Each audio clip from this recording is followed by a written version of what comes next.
Bonjour tout le monde, bienvenue à ce déballage de Secret, donc de Monsieur Eric M. Lang et Bruno Friduti, donc Friduti, bref, de Repo Production. Donc, super beau artwork. Et en arrière, ça ne nous indique pas vraiment qu'est-ce qui se passe, mais ça va être un jeu un peu de bluff, de mensonge, un peu à la résistance pour ceux qui connaissent ça. Ou là, je me rappelle pas de l'autre exactement. Il y a un autre nom de Haviland, quelque chose, bref. Ça va un peu ressembler dans ce type de jeu-là. Et donc, à l'intérieur, donc boîte, nous avons des super gros jetons en plastique dur. Donc, c'est quand même une bonne pièce. Donc, nous en avons un certain nombre de chacune des factions. Nous avons les hippies. Donc, ça comme ça.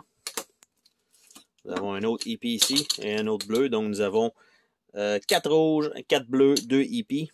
Il y a 2 petites flèches ici, en genre d'acrylique aussi. Donc, qui sont là. Nous avons un gros jeton ici. Donc, ce sont des grosses pièces.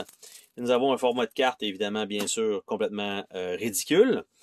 Et nous avons un petit livret de jeux pour, donc, de Repose Production.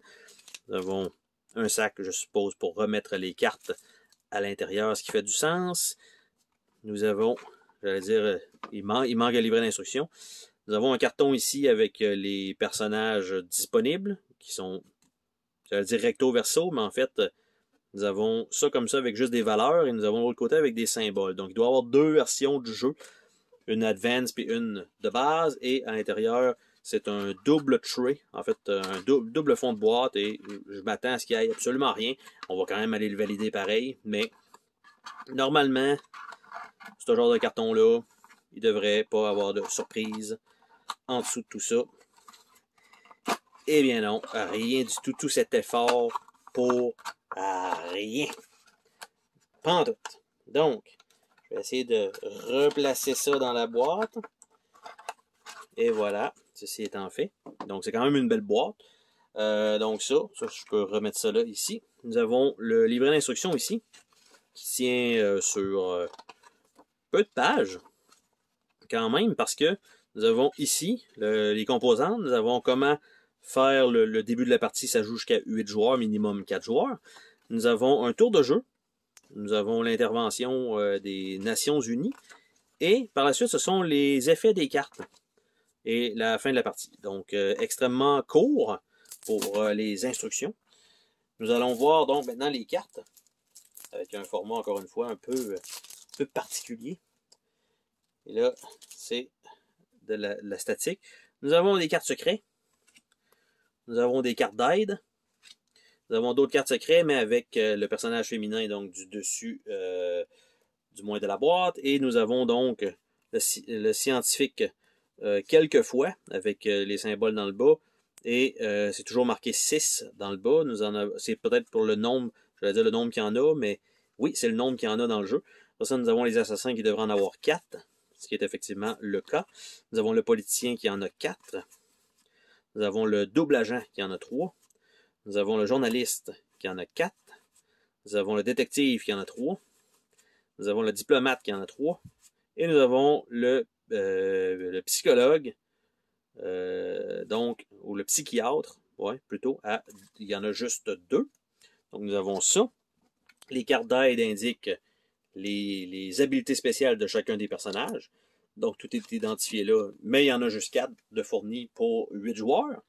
Donc, ça, c'est un petit peu dommage. Ça va être un jeu dans lequel il va falloir avoir joué un petit peu pour comprendre, parce qu'à chaque fois, tu sais, par exemple, premier tour, je ne sais pas exactement comment ça se joue, mais s'il y a un personnage qui pige, s'il y a un joueur qui pige un personnage et qui doit le révéler et qui fait une action, ben l'autre tour d'après, quelqu'un qui pige une nouvelle carte qui est encore cachée va regarder ça, donc on sait que c'est pas la carte qu'on vient de jouer parce que censé sanctionnerait. Bref. Nous avons les cartes secrets ici avec des balles qui correspondent à des dégâts possibles, donc 0, -1, -2, -3. Donc, un petit artwork intéressant, donc à rien, un trou dans la cible, 2 trous et 3 trous, lui qui est magané pas mal.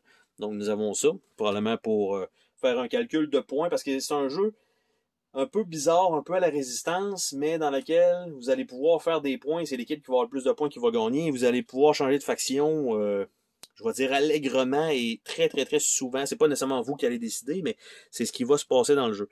Donc nous avons les 4 jetons de l'Union soviétique. Nous avons, je suppose, les 4 jetons des États-Unis, les Américains. Puis nous avons 2 jetons de hippie. Et nous avons également, j'essaie de voir où est-ce qu'il peut aller, il va aller là. Donc, jeton des Nations Unies. Il ne faut pas que j'oublie des 2 petites flèches miniatures là-dedans. Et ça ici qui est juste de la petite pub. Donc, c'était le déballage de Secrets.